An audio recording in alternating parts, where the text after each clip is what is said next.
Today we're here with Karina Patel, a second-year medical student at the University of Connecticut School of Medicine. And today we're just here to ask you a couple of questions, so thank you so much for being here with us today.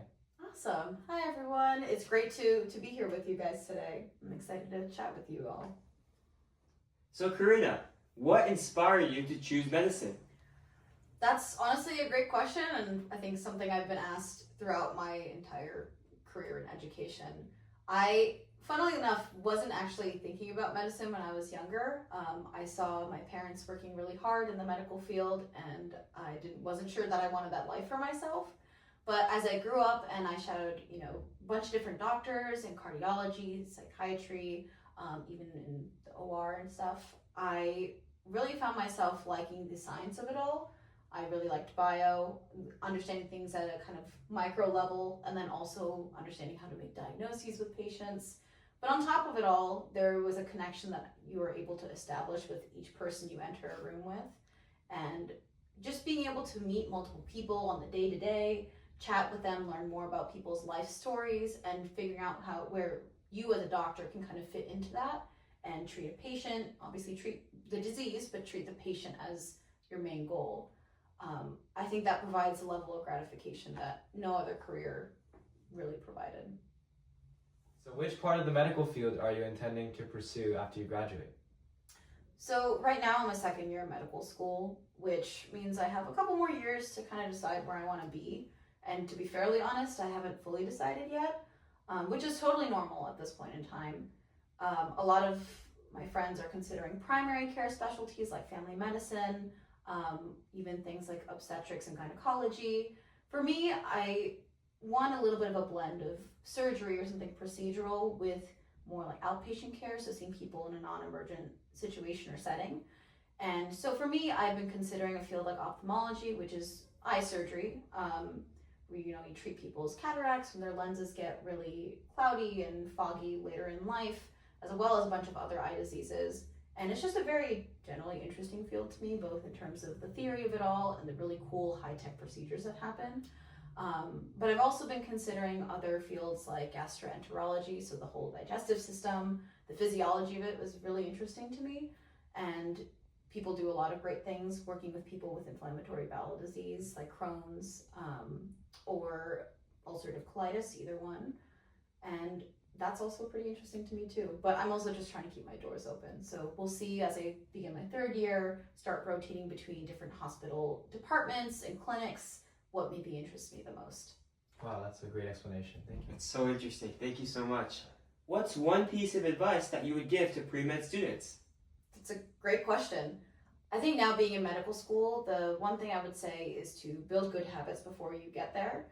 Medical school tests you a lot in terms of really grueling schedules, working in rotations, whether it's, waking up at 4:30 a.m. and coming back at 5 p.m. some days, or in your preclinical years, the first couple of years of medical school, studying for long periods of time after you come back from class. And, learning how to eat healthy, to keep yourself fit and active, which is really important to preserve your mobility as you get older. And working on your time management skills. Those are all such crucial things to have in your tool set as you get into medical school, because some of the most well-adjusted people I know are the ones who know how to fit the gym or runs into their weekly schedules, or know how to balance their meals, meal prep, etc. And it's definitely a hard skill to develop at any stage of life, but the earlier you try to work on it and develop that skill or those skills, the much better you will end up being when you get to this medical school stage. Wow, that's a great piece of advice. Not many people talk about that exercise component. So Karina, what struggles or hardships do you face, and how do you manage the very common burnout that many medical students face? There's a lot of struggles to be had in medical school, but it is a rite of passage in some ways. It's really difficult in terms of just the workload that you have. It's not always that the content is really difficult to understand on its own. It's that you just get a lot of it thrown at you at once. As people like to put it, it's like drinking from a fire hydrant, especially your first couple years of medical school.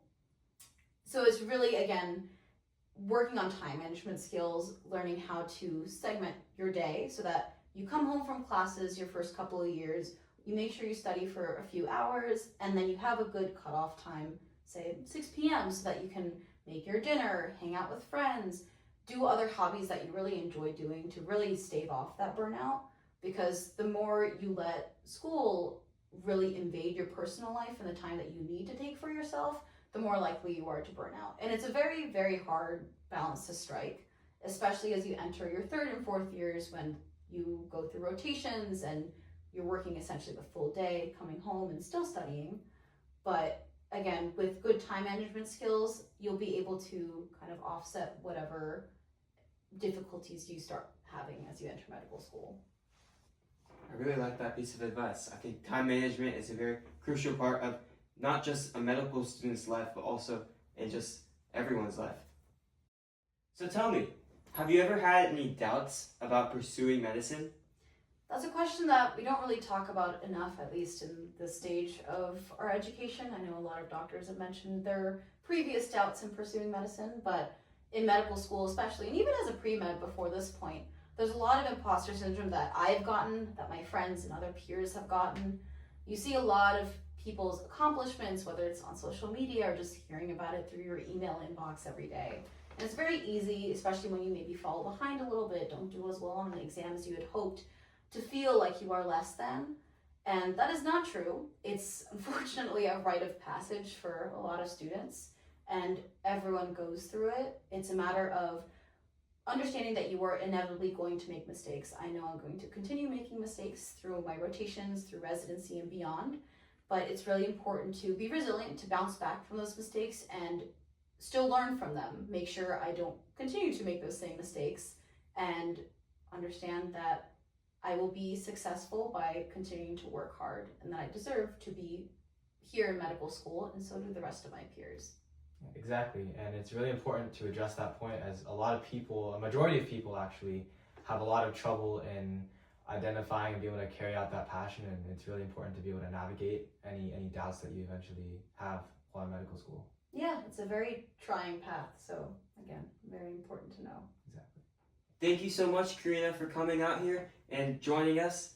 We really appreciate it, especially for our Healing Hands Mentorship Program.